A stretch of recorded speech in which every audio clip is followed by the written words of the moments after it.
¿Cómo los astronautas saben qué materiales hay en las estrellas? Según astrónomos, el exoplaneta HD 209458b posee oxígeno, sodio, carbono, hidrógeno, metano, dióxido de carbono y vapor de agua. Y este exoplaneta está a más de 150 años luz de distancia de la Tierra. El cómo pueden saber algo así es bastante interesante y sencillo al mismo tiempo. El método más común que utilizan los astrónomos para determinar la composición de estrellas, planetas y otros objetos es la espectroscopía. Esta es una rama aplicada no solo a la astronomía, sino también a la química, la biología, la física y otras ciencias. En su aplicación para la astronomía, lo primero que hay que saber es que cada elemento tiene una reacción única con la luz, que deja como una huella dactilar posible de identificar a través de un prisma. El paso de la luz a través de un prisma o una rejilla de difracción permite su dispersión, descomponiéndose así en los colores del espectro que van desde el violeta hasta el rojo, similar a un arco iris. Lo interesante sobre estos colores es que sobre ellos aparecen líneas oscuras o brillantes dependiendo del tipo de espectro, que son indicadores de la presencia de elementos, su abundancia y estado. Así, cuando se toma el espectro de una estrella, es posible determinar si existe hidrógeno, metano o calcio, por ejemplo, o a qué temperaturas y en qué estado se encuentran tales elementos. El espectro que dejan ver las estrellas suele llamarse código de la barra estelar, la identificación que almacena su composición. ¿Por qué cuando comemos algo picante y nos enchilamos nos salen mocos? La razón de esta desagradable reacción se encuentra en los químicos que tienen los picantes. Estos por lo general contienen capsaicina e isotocianato de alilo, químicos que al entrar en contacto con las terminales nerviosas de la boca irritan las membranas de mucosa de la nariz. El cerebro lo interpreta como una señal de peligro y desencadena una serie de mecanismos de defensa destinados a paliar su efecto. El ritmo cardíaco se acelera, fluye la adrenalina y se dilatan los vasos sanguíneos. Esta respuesta provoca el enrojecimiento del rostro, lágrimas y ese desagradable flujo nasal. ¿Cuál fue la primera red social? Nacida a mediados de la década de los 90, 6 Degrees es conocida como la primera red social moderna. Esta red permitía a los usuarios tener un perfil y agregar a otros participantes a su red de amigos cercanos para el envío de mensajes básicos. Por supuesto que todo esto era sin imágenes ni una interfaz agradable como las que tienen las redes sociales actuales. Todo era con pocos colores y muchas, pero muchas letras. Lo interesante es que esta red se basó en la teoría de los 6 grados de separación del psicólogo Stanley Milgram. Esta teoría sustenta que vivamos donde vivamos, estamos conectados entre nosotros a través de 6 pasos, es decir, que sin importar en dónde estemos, si quisiéramos que un mensaje llegara a una persona desconocida al azar, al otro lado del mundo, solo es necesario que se lo pasemos a 6 conocidos, entonces cada uno de estos debe pasárselo a 6 conocidos suyos y continuar la cadena. Eventualmente llegará a esa persona. ¿Cuál es la empresa de videojuegos que más juegos ha vendido? Gracias al más reciente informe financiero de Nintendo, sabemos que esta compañía japonesa ha vendido más de 800 millones de consolas y ya eso nos va haciendo entender la magnitud de la compañía. Con sus grandes éxitos, acumula el mayor número de ventas en todo el mundo. Si ven entre los 50 videojuegos más vendidos, notarán que Nintendo aparece 25 veces. Su primera aparición es en la 4ª posición con Wii Sports, 82.9 millones de ventas. Super Mario Bros. En la 6ª con 58 millones de ventas. Pokémon en la 7ª con 47.5 millones de ventas. Mario Kart 8 en la 9ª posición con 45.3 millones de ventas. Y 21 otros videojuegos en dicha lista, en donde el último en la posición 48 tiene 21.4 millones de ventas. ¿Cuál es la persona más delgada registrada? La persona de la cual se tiene registro como la más delgada del mundo es Lizzie Velázquez. Lizzie pesa alrededor de 58 libras, lo que es lo mismo 26 kilos. Su delgadez se debe a una condición muy rara llamada síndrome progeroide neonatal. Es una de las 3 personas conocidas que padece esta condición. Lizzie nació prematuramente pesando solo 1 kilo. Para mantenerse con vida debe comer cada 15 minutos, lo que es igual a 60 comidas diarias. En total, ella ingiere un total de 5.000 a 8.000 calorías cada 24 horas. Sin embargo, para ser justos, es posible que las personas más delgadas de la historia actual se encontraron en los campos de concentración del Holocausto nazi, donde muchas de las desafortunadas víctimas quedaron prácticamente en los huesos. ¿Es verdad que si comes semillas de manzana te puedes morir? Las semillas de manzana contienen amigdalina, que en contacto con la saliva se convierte en un precursor del cianuro. Así que es la amigdalina la responsable de la toxicidad de las semillas. Para un adulto de unos 70 kilogramos, consumir 1 gramo de este compuesto puede ser fatal. ¡Se murió! Ahora bien, ¿cuánto hay en una semilla? Apenas unos 2 miligramos, así que comerse todas las semillas de una sola manzana no representa un mayor riesgo, pero en números cercanos a las 50 semillas sí habría un riesgo real de intoxicación aguda por cianuro y, posiblemente, hasta la muerte. Cuando baja la marea, ¿a dónde se va el agua? Como se sabe, las mareas altas se producen cuando comienza el atardecer o anochecer, pero es necesario explicar un poco cómo sucede para entender a dónde se va el agua. Sucede que la luna origina una fuerza llamada marea, que hace desplazar el agua de forma tangencial a la Tierra y la concentra en el eje Tierra-Luna. El agua proviene de zonas laterales al eje y no del fondo marino. A medida que la Tierra va rotando, la atracción gravitatoria de la Luna que se va desplazando permite que el agua regrese progresivamente de donde provino. En la historia de los presidentes, ¿llegaron a empatar? Y, si fue un empate, ¿qué pasó? Por lo menos en la historia de las elecciones presidenciales de Estados Unidos hay registros de un empate. Ocurrió en las elecciones del año 1800. Hay que aclarar que las elecciones en aquellas épocas eran totalmente diferentes a las actuales, aunque si había un empate se resolvía en la Cámara Federal de Representantes, similar a lo que se haría en la actualidad. Al final de una larga y amarga campaña entre Thomas Jefferson y John Adams, ambos obtuvieron 73 votos electorales empatando de esta manera, y el resultado se convirtió en elecciones contingentes que recayeron en la Cámara Federal de Representantes, donde después de 35 votaciones fallidas, porque continuaba habiendo un empate en las votaciones internas que hacían los representantes, Jefferson resultó electo como el presidente de Estados Unidos en 1801. ¿Quién es más rico? ¿Bruce Wayne, Batman o Tony Stark, Iron Man? Decidir cuál de estos 2 personajes de los universos de cómics más populares del mundo siempre genera gran debate. Según un análisis hecho por estudiantes de Ciencias Económicas de la Universidad de Lake en Pensilvania, la fortuna de Bruce Wayne, incluyendo sus propiedades y acciones de la compañía que fueron de sus padres, es de $11.600 millones en el mejor momento de su historia. Por otra parte, el multimillonario y excéntrico Tony Stark sumaría un total de $12.400 millones entre todos sus activos. Sí, no me parece demasiado. Además, hay que mencionar que ellos no son los más ricos. Según los estudiantes mencionados, este puesto lo tiene T'Challa, la Pantera Negra y Rey de Wakanda, estimando que tiene una fortuna de $91.000 millones. Lo curioso es que la realidad supera la ficción. Combinando las fortunas de los 3 personajes ficticios más ricos de los cómics, no se acerca a las fortunas individuales que tienen Jeff Bezos, la cual es de $186.000 millones, o el propio Elon Musk, con $201.200 millones a inicios de octubre del año 2021. ¿Qué pasaría si la reina Isabel fuera asesinada?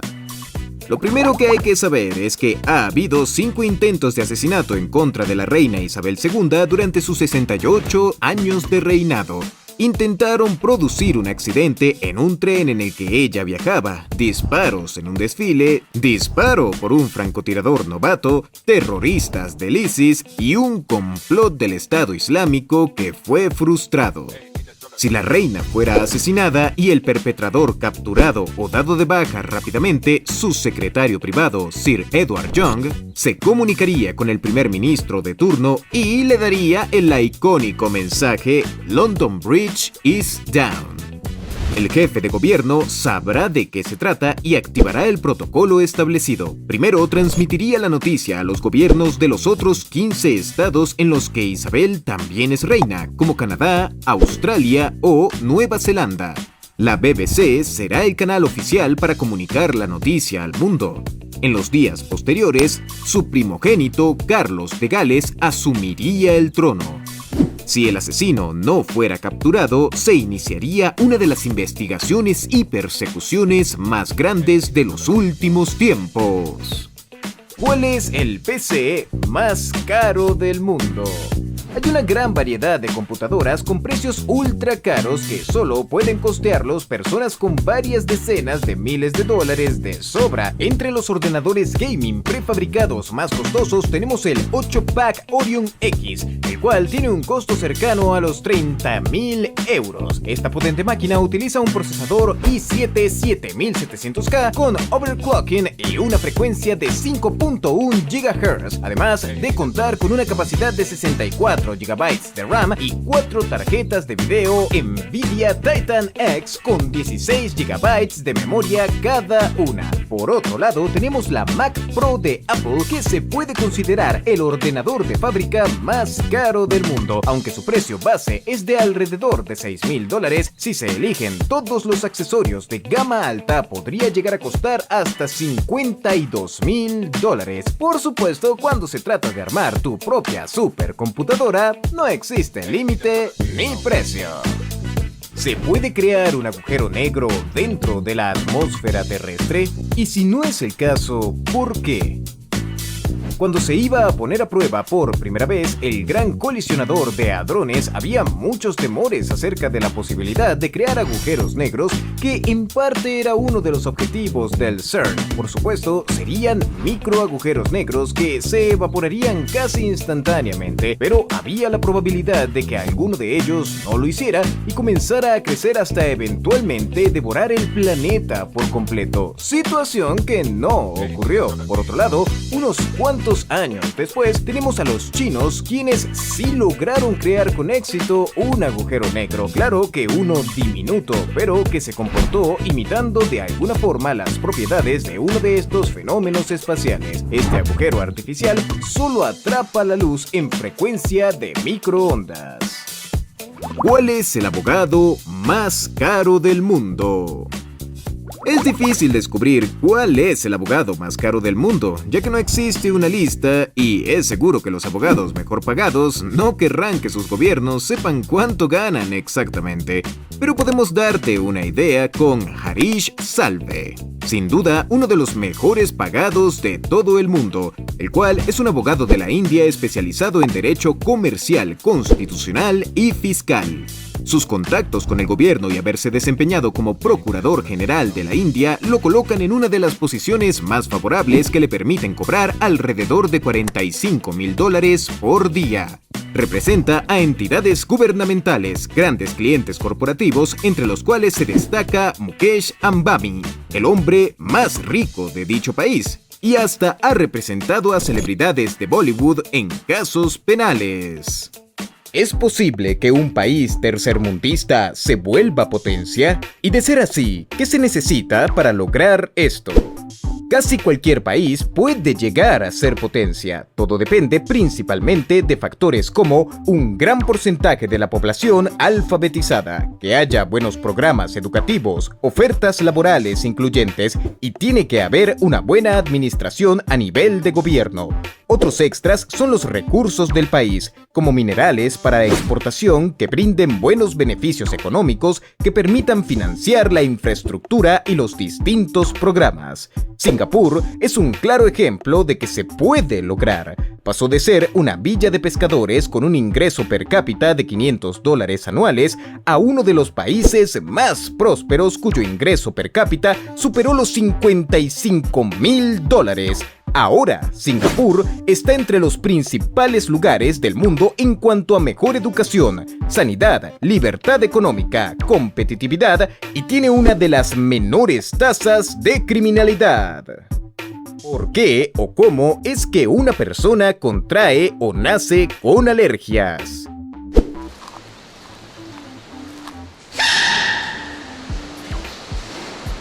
Todo depende de nuestro sistema inmunológico y también está el factor genético que pesa mucho a la hora de nacer o hacernos alérgicos. Como sabemos, el sistema inmunológico es el que vigila que todo funcione bien en nuestro organismo, permite el paso de sustancias benéficas y lucha contra los agentes nocivos como bacterias o virus. En la alergia ocurre una reacción equivocada frente a cosas, alérgenos con los que estamos en contacto de forma habitual, como polvo, plantas, animales, alimentos, fármacos y demás, que no tendrían que alterar nuestro sistema inmunológico, pero lo hacen y se producen reacciones inflamatorias que originan los síntomas típicos de una alergia. Que el sistema inmunológico falle así depende de nuestra salud o de las enfermedades que padezcamos. En el caso del factor genético, no es solo un gen el implicado, sino varios. Esto hace que los hijos de padres alérgicos tengan más posibilidades de heredar dicha enfermedad. ¿Qué pasaría si el Papa fuera asesinado? Desafortunadamente, esto ya ha ocurrido antes y suceden dos cosas en paralelo. Primero, se abre una investigación por parte del Vaticano y la justicia del país en donde ocurre el hecho. Segundo, se activa un periodo conocido como sede vacante, durante el cual todas las instituciones del Vaticano se detienen hasta la elección del nuevo sumo pontífice. Durante este periodo, ninguna ley puede ser creada o modificada y todas las decisiones deben esperar hasta que se designe un nuevo sucesor. Sin embargo, hay algunos puestos que se mantienen vigentes porque el Vaticano y la Iglesia Católica deben continuar haciendo lo suyo. El más importante de ellos es el puesto de camarlengo, quien funge como gobernador temporal y se hace cargo de los asuntos cotidianos del Vaticano. Luego preparan todo para dar inicio al cónclave del que saldrá elegido el nuevo Papa. ¿Qué pasaría si la gravedad se anulara por 5 segundos? Aunque la idea de flotar en el aire durante 5 segundos suena divertida, habría consecuencias devastadoras en este corto periodo de tiempo. La gravedad es la responsable de mantener la atmósfera en su lugar y sin ella no tendríamos oxígeno durante ese tiempo y es difícil saber cuánto le tomaría a la atmósfera restablecerse. También todo lo que no esté atado al suelo sería lanzado hacia el espacio por la fuerza centrífuga que ejerce la rotación de nuestro planeta. Una persona que esté en la calle llegaría a casi 2 kilómetros de altura. Al terminar los 5 segundos, esta se vendría abajo al igual que todos los demás cuerpos. Y claro, el planeta sufriría daños estructurales imposibles de calcular. Si la Antártida se descongelara, ¿cuánto subiría el porcentaje de agua del planeta?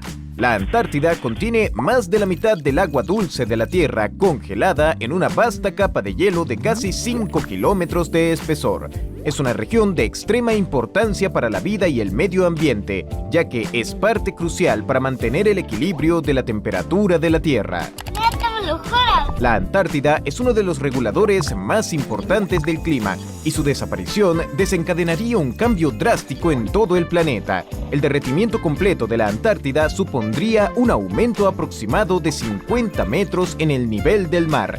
Este aumento sumergiría a muchas de las mayores ciudades del mundo debajo del agua.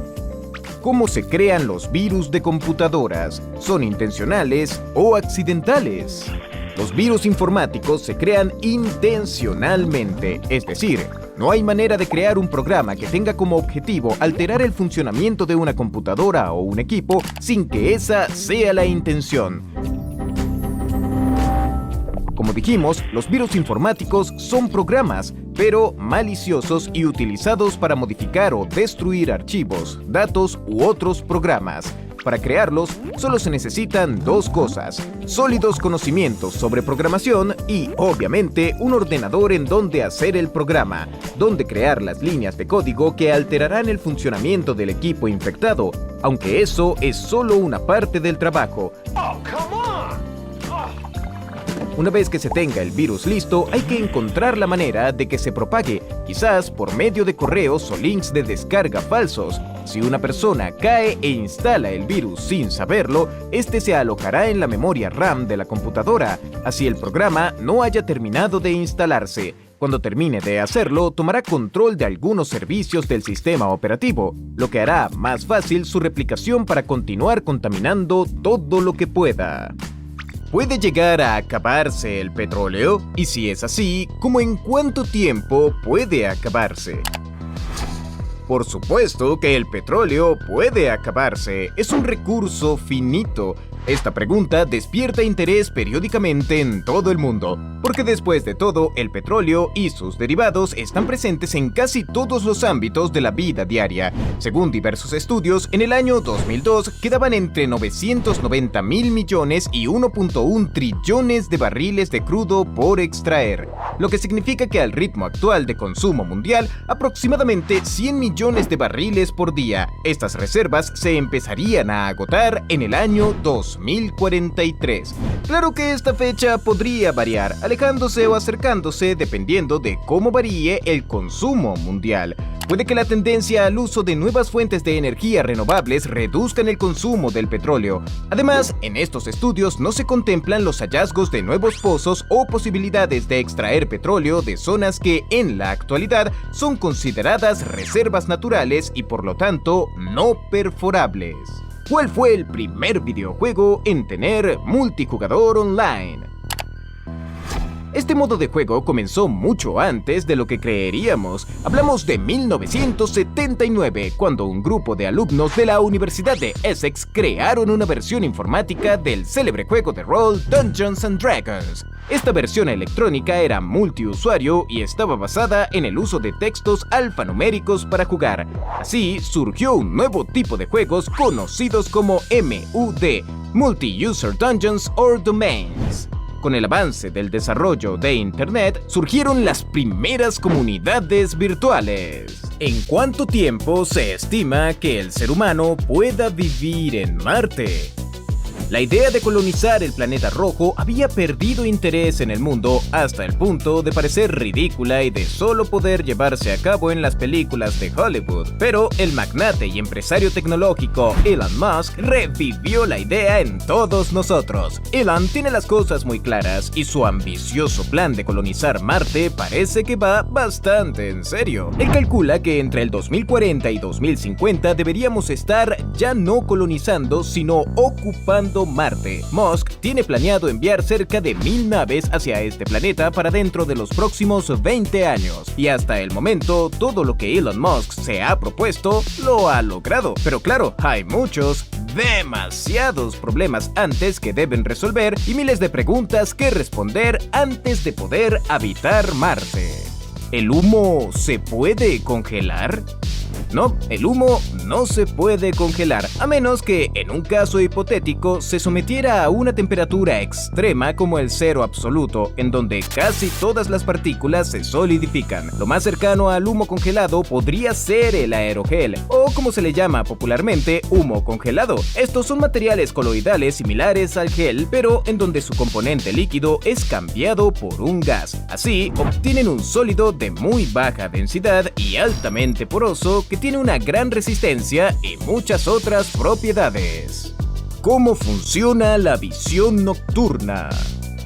Las gafas de visión nocturna están diseñadas para captar la luz infrarroja y amplificarla. Cuando los fotones entran en las gafas, rebotan en unos pequeñísimos tubos de vidrio dispuestos en forma de disco. Al chocar contra las paredes, producen fotones secundarios que son acelerados al aplicar voltaje entre las superficies de los discos. Estos fotones secundarios crean fotones adicionales en un proceso de multiplicación que amplifica la fuente de luz. La luz enfocada es absorbida por los fotocatodo que convierten los fotones en electrones. Estos electrones emitidos dirigidos electrónicamente hacia la pantalla en la que se formará la imagen de manera similar a una cámara fotográfica, pero sin inversión de la imagen. Y gracias a todo este complicadísimo proceso podemos ver en la oscuridad.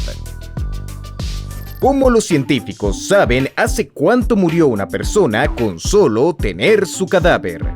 Hay métodos variados para calcular el tiempo aproximado de la muerte de una persona. Son utilizados según el estado del cadáver, si es reciente, no reciente o si ya son solo restos y huesos. Si es reciente, pueden comprobar el tiempo de la muerte por la disminución de la tensión en el globo ocular. Sucede a partir de las 15 horas por el enturbiamiento de córnea, a los 45 minutos si los ojos están abiertos, a las 24 horas si están cerrados, por manchas escleróticas que aparecen a las 6 horas con los ojos abiertos o a las 36 horas con los ojos cerrados. También pueden calcular por medio de la temperatura del cuerpo o la rigidez que aparece entre las 3 y 4 horas de temperatura normal. En fin, como se conocen las fases de descomposición de un cadáver y los tiempos en los que empiezan en circunstancias normales, es posible determinar el tiempo aproximado de la muerte. ¿De dónde surgió dar un anillo en las propuestas matrimoniales? Según la historia, el origen del anillo de compromiso data del antiguo Egipto, en donde las futuras novias lo lucían en el dedo anular, ya que la vena amoris de ese dedo llega hasta el corazón. En la época de los romanos, su predecesor era un sencillo aro de hierro que simbolizaba la eternidad del ciclo de la vida que comenzaba la nueva pareja y constituía una promesa de respeto y compromiso hacia esa unión ante la sociedad. Pero fue en 1477 cuando el archiduque Maximiliano de Austria mandó a fabricar el primer anillo de compromiso con diamantes, que se empezó a convertir en una tradición más popular a nivel global. ¿Por qué la programación es en inglés? No todos los lenguajes de programación existen exclusivamente para ser utilizados en idioma inglés.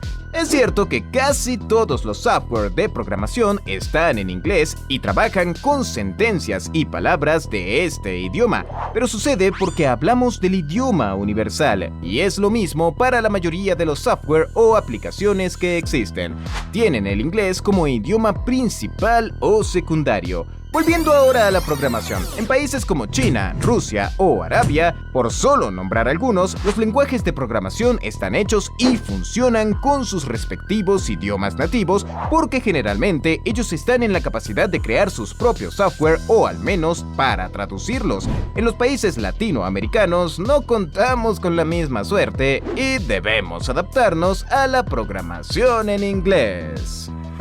Una persona promedio, ¿cuántos litros llega a orinar en toda su vida, suponiendo que muere a los 70 años de edad?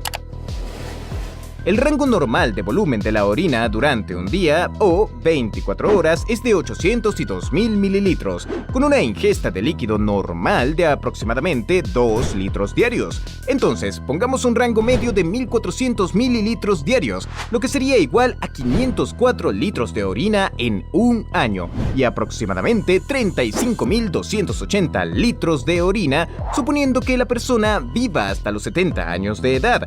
Pero claro, durante los primeros años, siendo bebés, los rangos son menores y es lo mismo después de los 60 años de edad.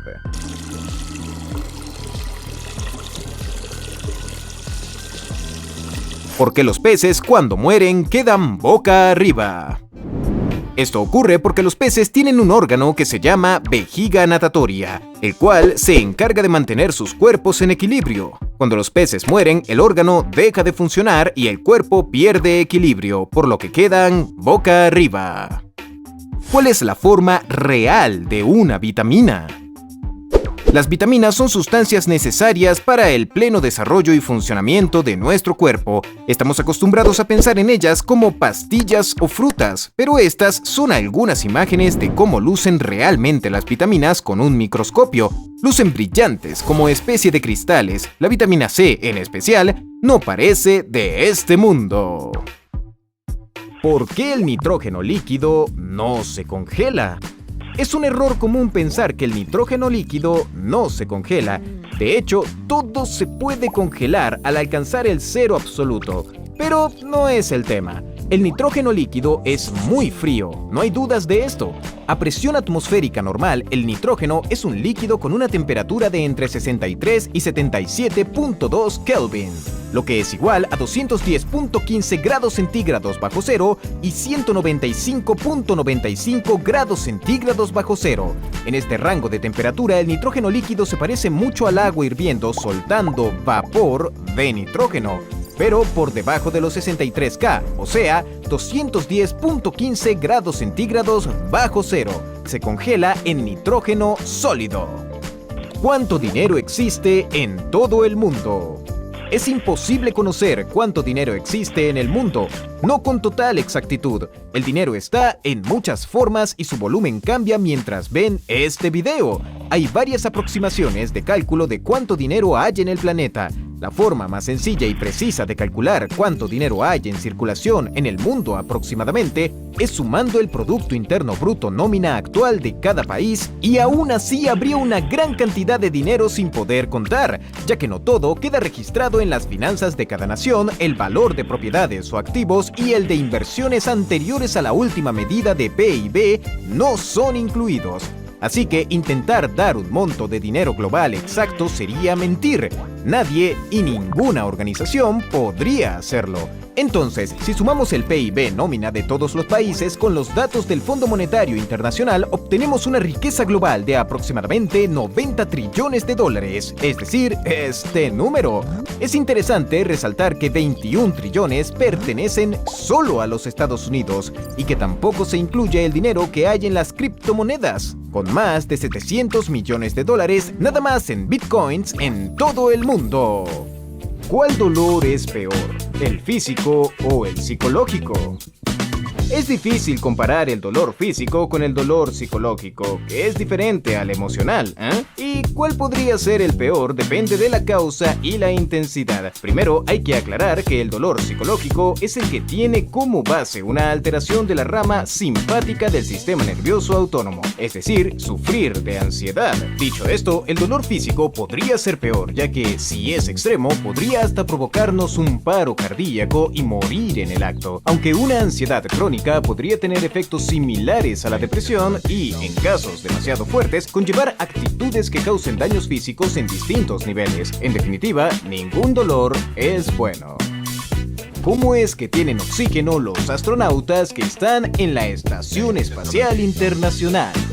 Quizás crean que lo hacen a partir de bombonas de oxígeno como las que se emplean en el buceo, pero no es así, ya que si lo hicieran mediante bombonas necesitarían unas reservas tan grandes que no habría espacio en donde almacenarlas. Las estaciones espaciales tienen que producir su propio oxígeno y lo hacen a partir de una técnica conocida desde hace mucho tiempo y que se utiliza en un sinfín de aplicaciones: la electrólisis del agua, desarrollada por el químico William Nicholson. Esta técnica consiste en separar las moléculas de una sustancia a partir de una corriente eléctrica continua. Recordemos que la fórmula del agua es H2O. Con este método se separan las moléculas de hidrógeno de las moléculas de oxígeno. Y listo, aire limpio y puro para todo el mundo.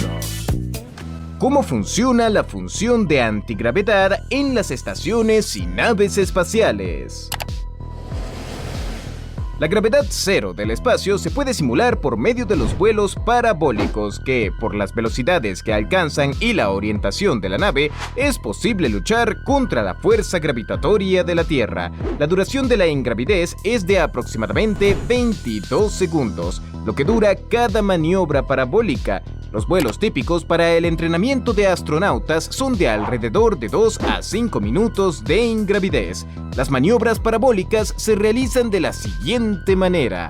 El piloto inclina el Airbus A310-0G hasta alcanzar el ángulo de 50 grados con respecto al plano horizontal y acelera los motores hasta el máximo. Durante esta fase, la gravedad que se siente en el interior del avión aumenta 1.8 veces la gravedad de la Tierra. Es un período de hipergravedad que dura 20 segundos. Cuando se alcanza la velocidad necesaria, el piloto reduce la velocidad de los motores y deja que el avión continúe su trayectoria básica. Entonces, el avión entra en gravedad cero y describe una parábola en la que está en caída libre durante 22 segundos. ¿Un humano podría vivir sin nariz? ¿O cuánto tiempo tiene si ésta llega a romperse? La nariz es por donde ingresa la mayor parte del aire que llega al aparato respiratorio. Tiene tres funciones principales: calentar, humedecer y filtrar el aire. El calentamiento lo aproxima a la temperatura corporal, evitando reacciones locales por la exposición de la mucosa al frío. Al humedecerlo, evita que se reseque la mucosa y con el proceso de filtrado se eliminan partículas extrañas potencialmente perjudiciales. La nariz es muy importante, pero no es imprescindible para mantenernos con vida. Entonces, sí, un humano puede vivir sin nariz y el tiempo que pueda hacerlo, pues depende de la persona.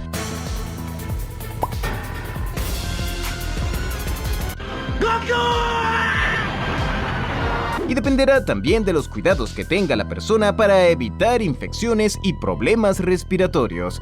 Y hay personas como Jaina Hartman que viven sin su nariz. Esta mujer británica la perdió por una enfermedad autoinmune que se comía el tejido de su propio cuerpo. Tuvieron que quitarle la nariz y desde entonces usa una prótesis. ¿Por qué mientras más altos somos tenemos probabilidad de morir antes que si fuéramos más pequeños?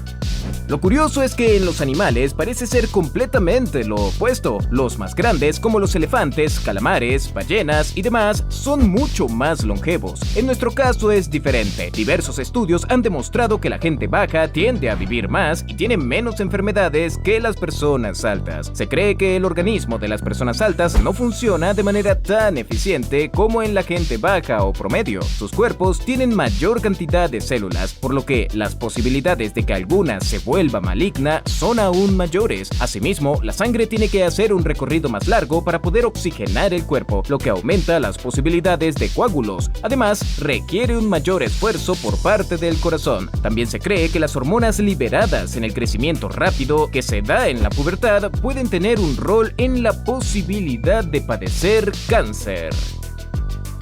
¿Por qué los murciélagos no les baja la sangre a la cabeza? Es una pregunta realmente curiosa e interesante, pero la respuesta es más simple de lo que podríamos imaginar. El motivo por el cual a los murciélagos no les baja la sangre a la cabeza es por las válvulas venosas que tienen en su sistema circulatorio, que impide que la sangre se regrese. Estas válvulas son muy similares a las que tenemos en las piernas, que evitan que la gravedad produzca acumulación en las zonas inferiores. ¿Qué hace que se formen los tornados? Los tornados son devastadores y aún hay muchas incógnitas en relación a ellos. Varios factores climatológicos deben coincidir para que se pueda generar uno de estos. En principio, dos corrientes de aire, una fría y otra caliente, convergen horizontalmente. En este encuentro, el aire caliente, que debería estar por encima del frío, queda atrapado en un plano inferior, provocando que ambas corrientes fluyan a diferentes alturas de forma paralela y en direcciones opuestas. En un punto, el aire frío desciende mientras que el caliente se eleva y ambas corrientes forman un tubo giratorio. Cuando el vórtice toca el suelo, la corriente acelera una vez más, produciéndose el remolino en forma de trompo que todos conocemos. Entonces, en el momento en que ambos flujos de aire, tanto el caliente ascendente como el frío descendente, alcanzan valores constantes, el viento inferior del trompo puede alcanzar velocidades de hasta 480 km por hora, altamente destructivo, como todos bien sabemos. ¿Cómo los animales nocturnos ven en la oscuridad? ¿Cuál es el material más escaso del mundo?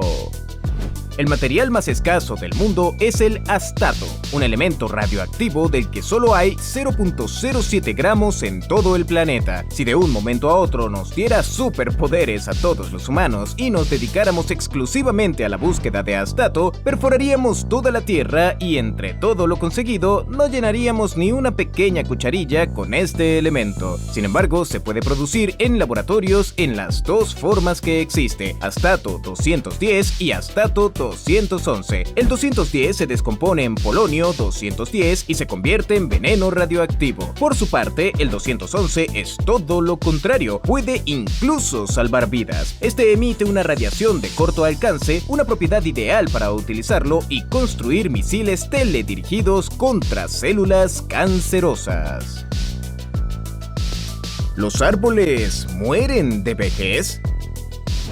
Sí, como el 99% de los organismos. Para los árboles que superan las probabilidades y viven desde la madurez hasta la vejez, existe un proceso lento de muerte que puede tardar siglos en completarse, en especies más longevas, por supuesto. Cuando un árbol madura, su crecimiento empieza a desacelerarse, la capacidad de la planta para sostenerse en sí misma disminuye e incurre en la pérdida del follaje adecuado para la hidratación y alimentación. Las nuevas ramas inmaduras, llamadas brotes epicórmicos, intentan ayudar a mantener el árbol vivo y su vigor, pero son débiles e insuficientes para sostener la vida por mucho tiempo. Los árboles maduros colapsan lentamente bajo su propio peso, mueren y se convierten en los nutrientes de la siguiente generación de árboles.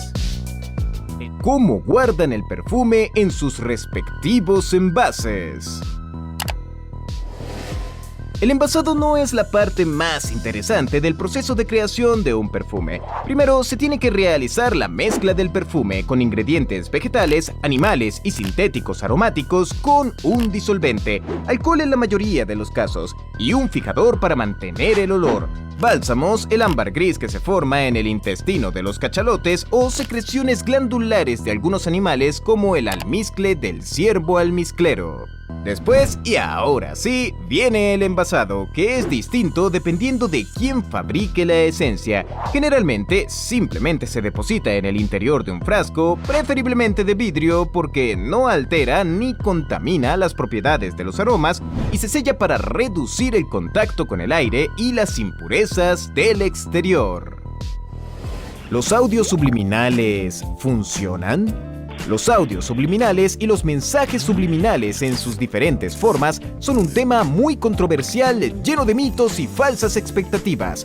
La mayoría de los científicos concuerdan en que los audios subliminales sí podrían funcionar, pero siempre y cuando conecten con un deseo existente de la persona. Por ello, si una persona no tiene una necesidad concreta como perder peso o intentar superar un trauma emocional, por ejemplo, es bastante seguro que el mensaje subliminal incrustado en el audio no va a producir ningún efecto.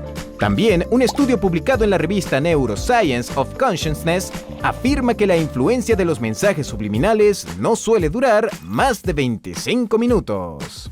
¿De qué color es la electricidad? El color de la electricidad depende del conductor. Normalmente, el aire es un mal conductor de electricidad, pero con suficiente voltaje puede convertirse en plasma, que sí es un buen conductor. En un plasma, los electrones se unen y abandonan constantemente los átomos. Cada vez que un electrón se une a un átomo, emite la energía en forma de luz. Como resultado, el plasma brilla con el color de un fotón con esa energía. En pocas palabras, el color final de la electricidad depende del gas que se utilice. Por ejemplo, en el neón se ve rojo o rojo anaranjado. En el aire, la electricidad brilla de azul, como generalmente podemos apreciar. ¿Qué pasa con el agua que los animales en el mar se tragan cuando comen? Cuando los peces comen, no solo tragan agua, también ingieren sales. Las sales no son absorbidas porque no las necesitan, al menos no en su mayoría. El agua es expulsada a través de las branquias por donde también respiran, y las sales son expulsadas por medio de la orina. ¿Cómo puede haber fotos de nuestra propia galaxia? No hay fotos de la Vía Láctea, no tomadas desde afuera, precisamente porque estamos dentro de ella. Solo podemos tener una vista desde el interior. Así que las imágenes captadas desde la Tierra la presentan como un disco aplanado formado por cientos de millones de estrellas. Por otro lado, y para aclarar más sobre la pregunta, aquellas ilustraciones sobre la Vía Láctea que muestran brazos espirales arremolinados alrededor de un núcleo son eso, ilustraciones. Y es que para cruzar la Vía Láctea se requiere de decenas de miles de años. Ningún satélite hecho por el hombre podría alejarse lo suficiente como para captar nuestra galaxia en una foto panorámica, no sin que la humanidad ya se haya extinguido por el tiempo demorado. Si los átomos están hechos de partículas subatómicas, ¿de qué están hechas esas partículas subatómicas? Cuando se habla de la estructura de la materia, hay mucha gente culta que todavía cree que los átomos son partículas fundamentales, los sillares de la materia. Y lo cierto es que ni siquiera 2 de los 3 componentes de un átomo se consideran partículas fundamentales. Bueno, vamos a ver las pruebas. En la actualidad, se sabe que los protones con carga positiva y los neutrones sin carga están formados por partículas más pequeñas llamadas quarks, de los que hay 6 tipos distintos. Por su lado, los electrones forman parte de una familia de partículas llamadas leptones, y de la que también hay 6, entre ellas 3 neutrinos. Por lo tanto, según la ciencia y los últimos descubrimientos logrados con experimentación y mucha teoría, las partículas fundamentales de la materia son leptones y quarks, es decir, son las partículas más pequeñas hasta ahora conocidas. Ya está, prueba clarísima. ¿Por qué cuando lloramos nos salen mocos? A todos nos pasa y resulta asqueroso. Sucede que cada ojo puede contener hasta 7 microlitros de fluidos o lágrimas. Cuando se sobrepasa esta cantidad, el drenaje de las lágrimas se efectúa a través de 2 conductos denominados puntos lagrimales o conductos lagrimales, uno en cada párpado superior e inferior. Desde estos conductos, las lágrimas entran en unos tubitos denominados conductillos que están ubicados en la comisura interna de los párpados. Desde allí, las lágrimas entran en el saco lagrimal, una bolsita ubicada cerca de la comisura interna de los párpados entre los ojos y la nariz. Finalmente, las lágrimas descienden desde el saco lagrimal por el conducto nasolacrimal, drenando el líquido en la parte posterior de la nariz, mezclándose con el moco que hay en las paredes y haciéndolo más líquido, lo que provoca que caiga hasta salir al exterior por nuestra nariz. I still love you.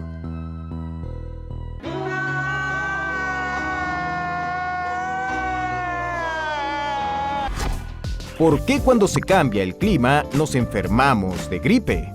Porque el clima es un factor que afecta directamente a la susceptibilidad del ser humano en las infecciones gripales.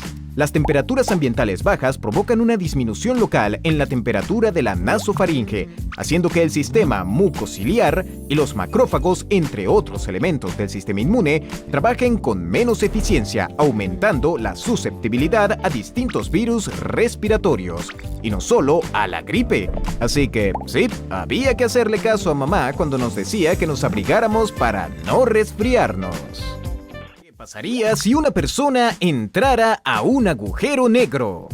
Lo cierto es que es un misterio. Nadie sabe mucho sobre los agujeros negros y quizás por eso son tan fantásticos. El problema es que lo poco que se entiende sobre ellos expone los fenómenos más extraños de la física. Sin embargo, hay buenas hipótesis de lo que sucedería si una persona entrara a un agujero negro. La astrofísica Sheila Rowan lo plantea así. Imaginemos que nos mudamos a una nave espacial y nos adentramos en un agujero negro. Lo primero que sentiríamos es que una fuerza invisible demasiado poderosa, más fuerte que cualquier cosa que hayamos experimentado, nos ala por la cabeza con más fuerza de la que ala nuestros pies, y nos estiramos hasta quedar como un espagueti. Si nuestro cuerpo es más fuerte, es decir, los átomos no se separan, en teoría podríamos sobrevivir a este estiramiento y quizás continuar teniendo conciencia. Suponiendo que así sea, hay varias teorías de lo que podríamos encontrar adentro.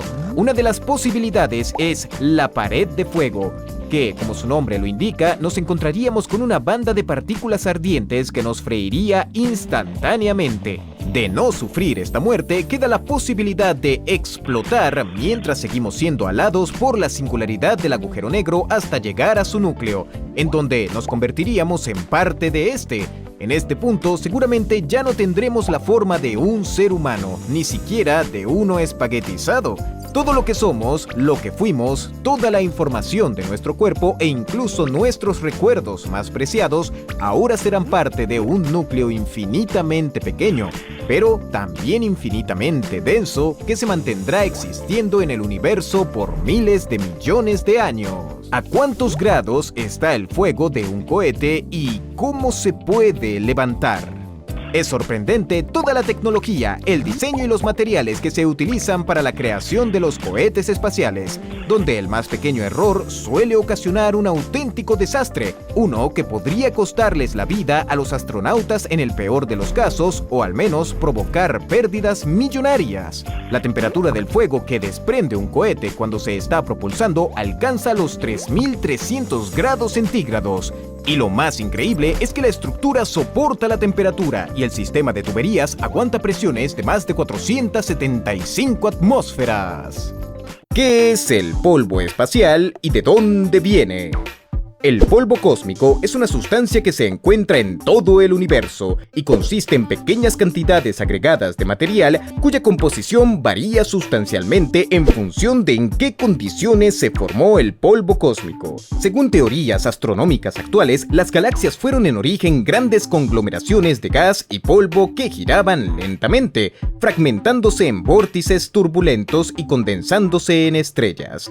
En algunas regiones donde la formación de estrellas fue muy activa, casi todo el polvo y el gas fue a parar a una estrella u otra. Poco o nada fue lo que quedó en el espacio intermedio, lo que sería el polvo espacial.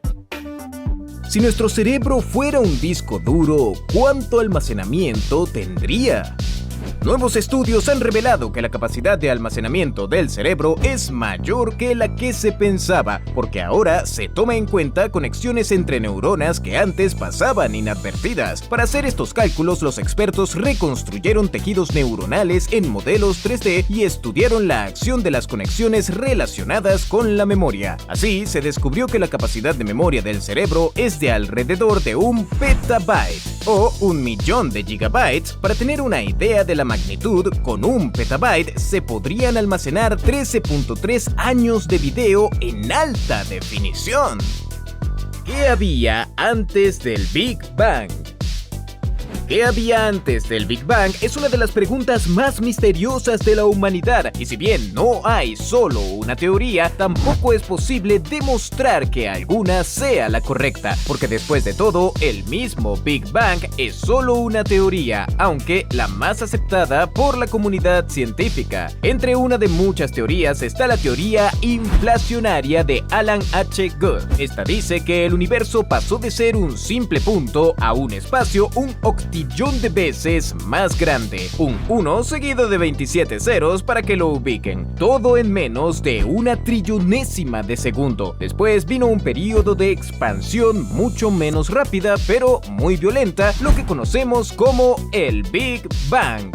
La teoría más aceptada, y quizás más por su simpleza que por el hecho de que haya sido propuesta por una de las mentes más brillantes, Stephen Hawking, es que, en su opinión, antes del Big Bang no había nada. Primero, porque si realmente hubiese existido algo antes, esto no se regiría por las leyes de la física que conocemos y sería imposible intentar adivinar, escapa de la comprensión humana. Además, si el universo se originó a partir de la explosión del Big Bang, esto quiere decir que no había tiempo antes de que ocurriera, y sin tiempo no hay espacio, y sin materia no hay tiempo, según la ley de la relatividad. Para verlo mejor, imaginemos que caminamos hasta el polo sur y no nos detenemos. Llegará un punto en que ya no podremos ir más al sur. Si devolviéramos el tiempo hasta el momento del Big Bang, no podríamos retroceder más allá de la explosión que originó todo, incluido el tiempo. ¿Cuál es el instrumento musical más difícil de tocar?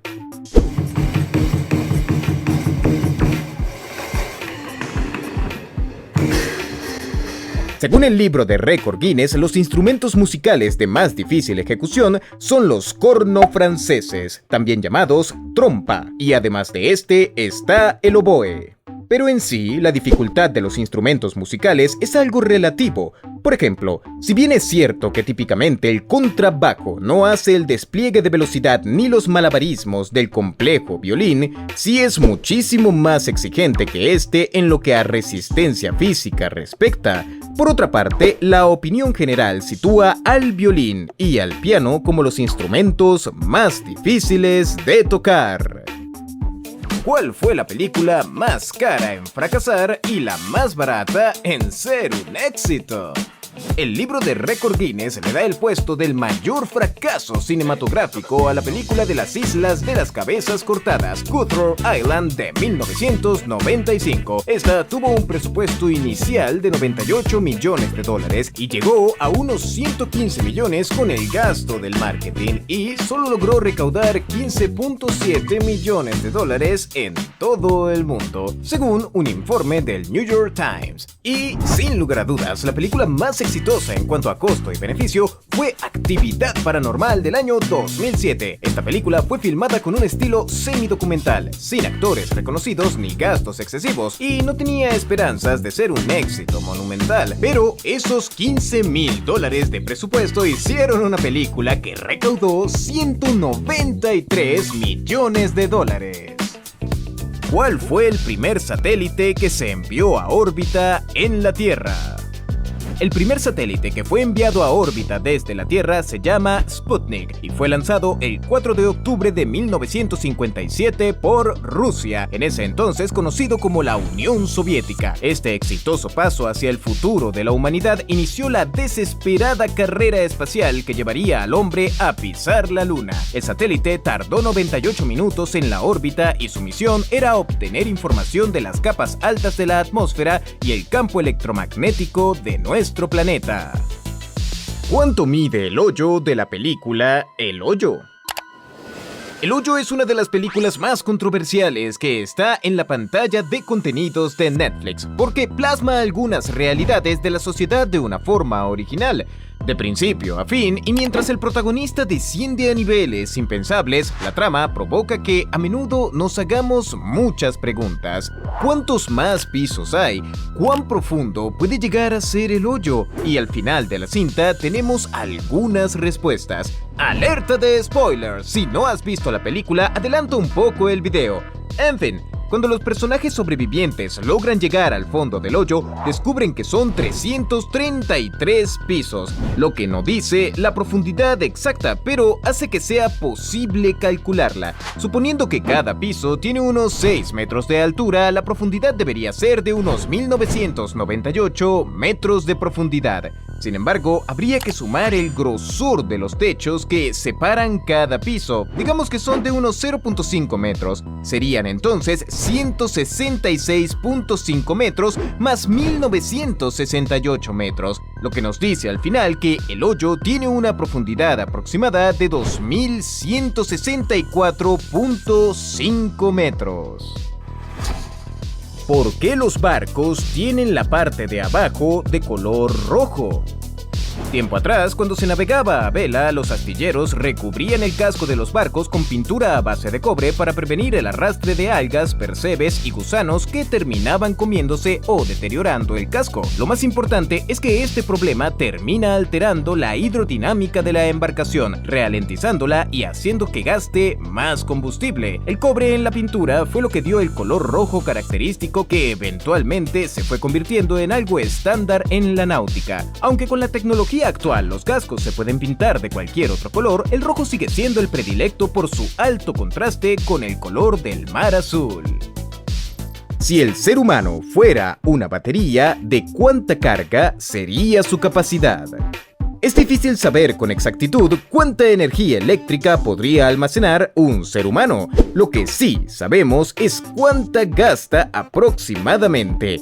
Cada día, un adulto libera una media de 3 kilovatios por hora de energía, una cantidad que podría hacer funcionar un televisor LCD durante 30 horas. ¿Cuál es la frecuencia más alta que puede emitir un animal? El registro de la frecuencia más alta emitida por un animal lo tiene una ballena y fue de 52 Hz en la década de los 90. Los científicos que captaron el registro del audio, al principio se negaron a creer que provenía de este enorme mamífero, ya que la ballena común emite frecuencias de entre 15 y 25 Hz, las azules hasta 40, pero 52 estaba muy fuera del rango.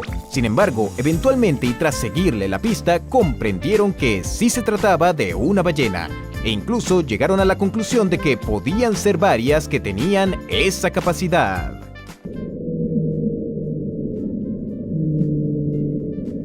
¿Qué pasaría si tuviéramos la vista de un águila real y a qué distancia máxima podríamos ver? Según estudios y muchos experimentos, la visión de un águila es de entre 4 y 5 veces mayor que la de un ser humano promedio. Señor, qué suerte tienen algunos. Dicho esto, para comparar con la distancia máxima que la vista humana puede alcanzar, depende de dónde se ubique la persona. El horizonte, por definición, es la línea imaginaria en donde puede unirse el cielo con la tierra o el mar. Por lo tanto, si alguien se para en la costa y mira hacia el horizonte, no será capaz de ver más allá. En ese caso, la distancia máxima que esa persona podría observar es de aproximadamente 5 kilómetros si las condiciones climáticas son favorables. Lo que quiere decir que si tuviéramos la visión de un águila real u otra águila parecida, nuestro horizonte observable sería de alrededor de entre 20 y 25 kilómetros. ¿Cuál es el juego de mesa más viejo existente? En la década de 1920 se hizo un gran hallazgo arqueológico en las tumbas reales de la ciudad de Ur, en Irak, en los terrenos pertenecientes a la antigua Babilonia. No nos referimos a los cuerpos ni a los tesoros encontrados, sino al tablero de madera tallada y pintada y a lo que parecía ser un set de dados, descubriendo así el juego de mesa más antiguo del mundo del que se tenga registro, el juego real Ur, también conocido como el juego de los 20 cuadros. Es un juego para 2 jugadores en donde los rivales compiten para sacar a todas sus fichas del tablero. Es un juego de carreras donde se lanzan los dados y se avanza por el tablero, de manera similar a como se hace en el backgammon o en el ludo.